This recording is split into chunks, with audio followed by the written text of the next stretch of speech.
Cerita ini adalah kisah panjang tentang perjalanan hidup Syekh Asnawi bin Abdurrahim Al-Bantani, seorang ulama besar dari Banten yang menjadi teladan dalam perjuangan agama, pendidikan, dan kemerdekaan. Melalui tulisan ini, saya berharap penonton dapat memahami nilai-nilai perjuangan, keikhlasan, dan dedikasi yang diemban Syekh Asnawi sepanjang hidupnya. Kisah ini dikemas dengan gaya penulisan naratif berdasarkan fakta sejarah dan akan membawa Anda menyelami perjalanannya dari masa muda hingga akhir hayat. Semoga kisah ini menjadi inspirasi bagi kita semua. Syekh Asnawi lahir di Desa Caringin, Banten, pada tahun 1850. Ia dilahirkan dalam keluarga religius yang menjunjung tinggi nilai-nilai Islam. Ayahnya, seorang tokoh agama di desa itu, sangat berpengaruh dalam membentuk karakter Asnawi sejak kecil. Kehidupan sederhana namun penuh dengan kehangatan keluarga menjadi dasar yang kuat bagi perkembangan jiwa Asnawi. Sejak kecil, Asnawi menunjukkan kecerdasan dan ketekunan dalam belajar.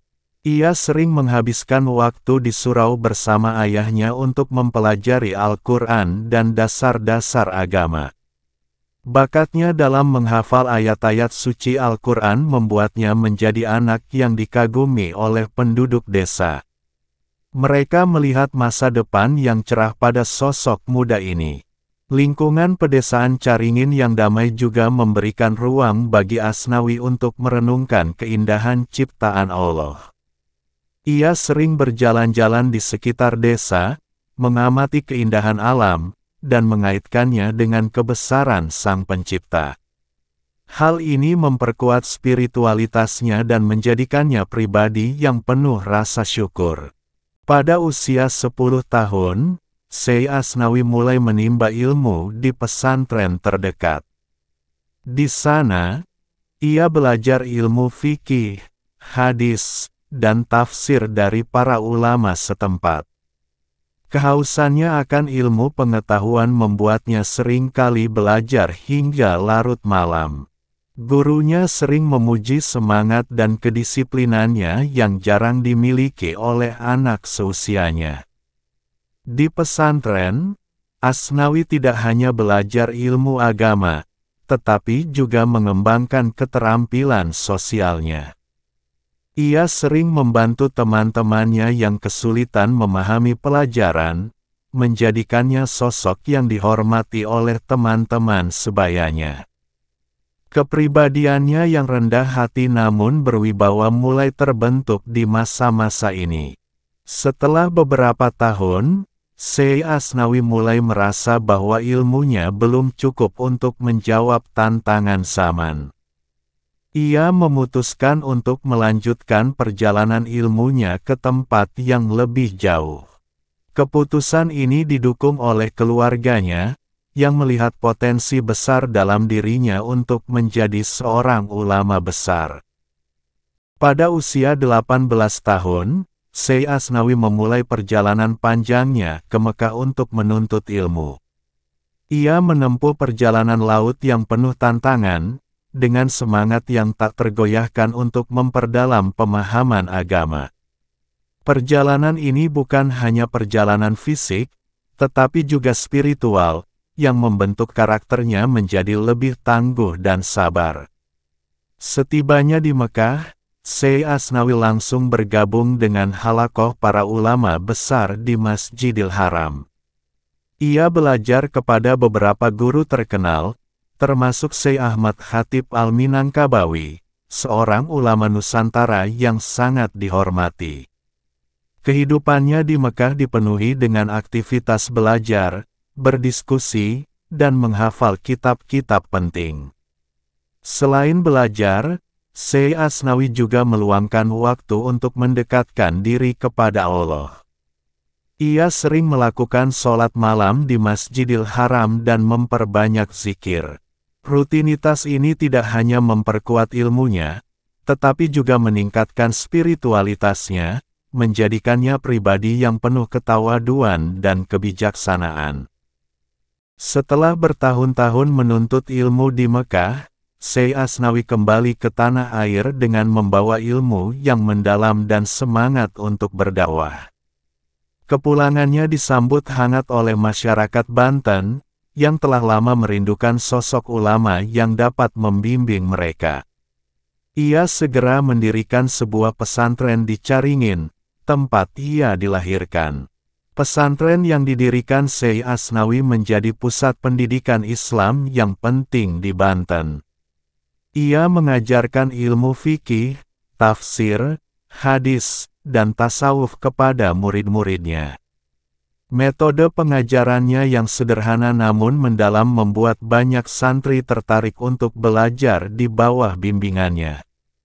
Pesantrennya mulai dikenal hingga keluar daerah, menarik santri dari berbagai penjuru Nusantara. Selain mengajar, Syekh Asnawi juga aktif berdakwah di masyarakat. Ia sering mengunjungi kampung-kampung untuk memberikan ceramah agama dan membimbing umat.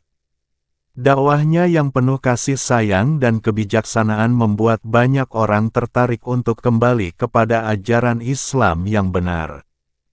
Pada masa itu, Banten berada di bawah penjajahan Belanda, yang sering kali menindas rakyat dan menghalangi perkembangan agama Islam. Syekh Asnawi tidak tinggal diam menghadapi situasi ini. Ia menggunakan dakwahnya untuk membangkitkan semangat jihad di kalangan masyarakat. Melalui ceramahnya, ia menanamkan nilai-nilai keberanian dan keteguhan hati dalam melawan penjajahan. Syekh Asnawi juga terlibat dalam beberapa pertemuan rahasia dengan para pejuang kemerdekaan. Ia memberikan nasihat dan motivasi kepada mereka untuk terus berjuang demi membebaskan tanah air dari penindasan. Peranannya sebagai ulama dan tokoh perjuangan membuatnya dihormati oleh masyarakat sekaligus diwaspadai oleh pihak penjajah. Meskipun menghadapi ancaman dari Belanda, Syekh Asnawi tetap teguh pada pendiriannya. Ia percaya bahwa perjuangan melawan penjajahan adalah bagian dari jihad fisabilillah. Keberanian dan keikhlasannya dalam membela agama dan bangsa membuat namanya semakin harum di kalangan rakyat.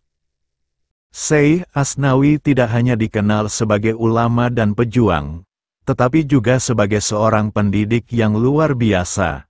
Pesantrennya terus berkembang dan melahirkan banyak ulama yang melanjutkan perjuangannya.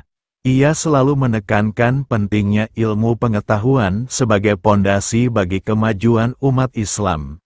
Selain mengajarkan ilmu agama, Syekh Asnawi juga memperhatikan pembentukan akhlak murid-muridnya. Ia sering memberikan nasihat tentang kejujuran, kesederhanaan, dan kepedulian terhadap sesama.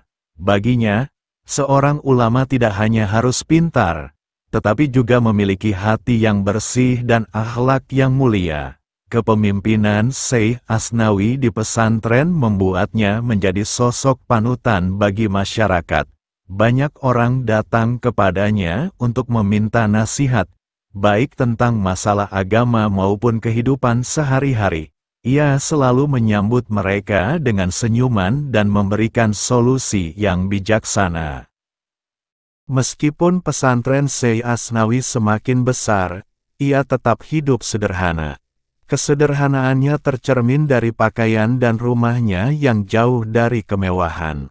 Syekh Asnawi selalu mengajarkan bahwa seorang ulama sejati tidak boleh terikat pada duniawi, tetapi harus fokus pada tugasnya membimbing umat.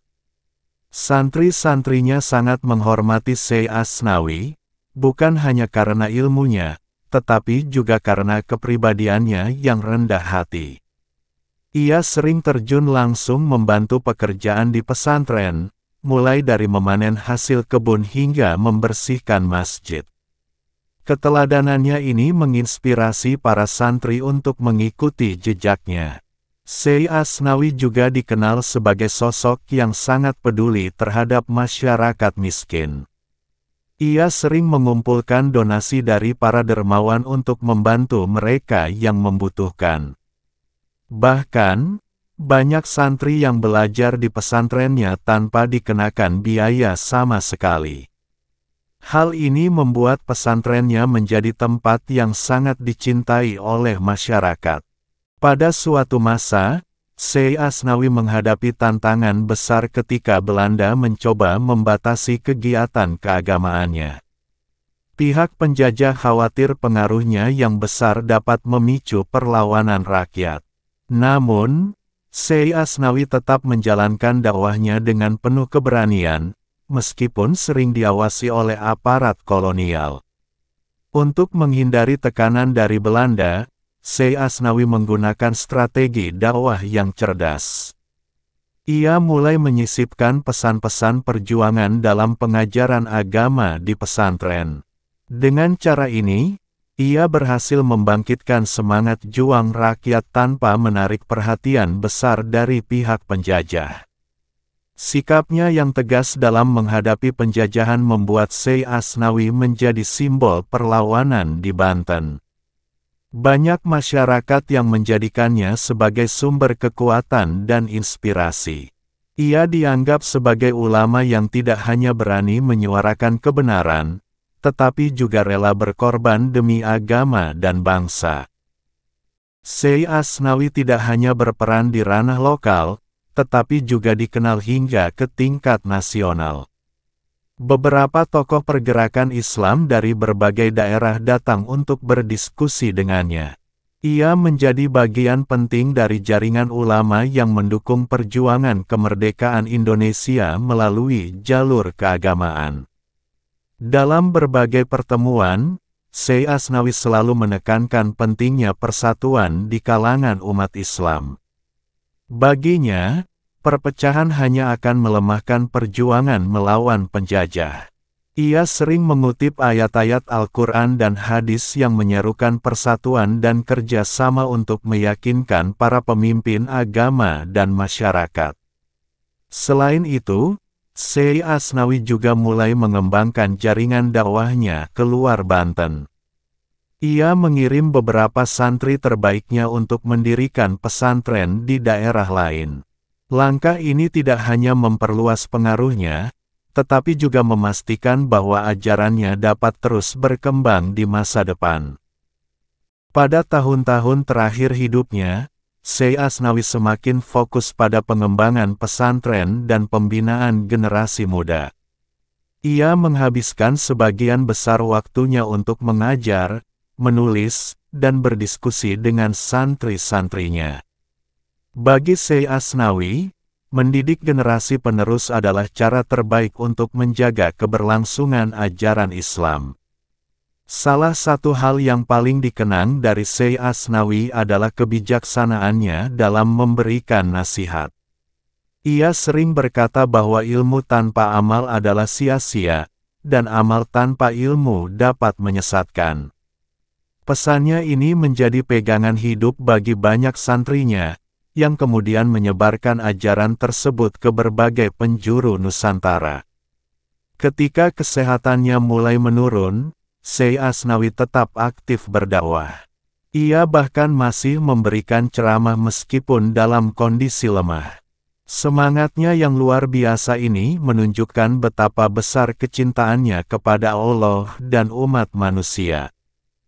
Syekh Asnawi wafat pada tahun 1937 di desanya tercinta, Caringin. Kabar wafatnya menyebar dengan cepat dan membuat masyarakat Banten serta santri-santrinya berduka. Ribuan orang datang untuk memberikan penghormatan terakhir kepada ulama besar yang telah mendedikasikan hidupnya untuk agama dan bangsa. Makam Syekh Asnawi di Caringin kini menjadi tempat ziarah yang sering dikunjungi. Banyak orang datang untuk mendoakannya dan mengenang jasa-jasanya. Makam ini juga menjadi simbol perjuangan dan keteladanan bagi umat Islam di Indonesia. Warisan Syekh Asnawi tidak hanya berupa pesantren dan murid-muridnya, tetapi juga nilai-nilai perjuangan dan keteladanan yang ia tanamkan. Ia tetap dikenang sebagai ulama yang berani, rendah hati, dan penuh kasih sayang, yang telah memberikan kontribusi besar bagi agama dan bangsa. Kisah Syekh Asnawi adalah bukti nyata bahwa seorang individu yang berpegang teguh pada nilai-nilai agama dan prinsip perjuangan dapat memberikan dampak besar bagi masyarakatnya. Ia tidak hanya dikenal sebagai seorang ulama, tetapi juga sebagai pejuang, pendidik, dan panutan yang membawa perubahan positif di zamannya. Keteladanan hidupnya mengajarkan pentingnya kesederhanaan, keberanian, dan pengabdian yang tulus kepada Allah dan umat manusia. Warisan Syekh Asnawi tidak pernah pudar meskipun waktu terus berjalan.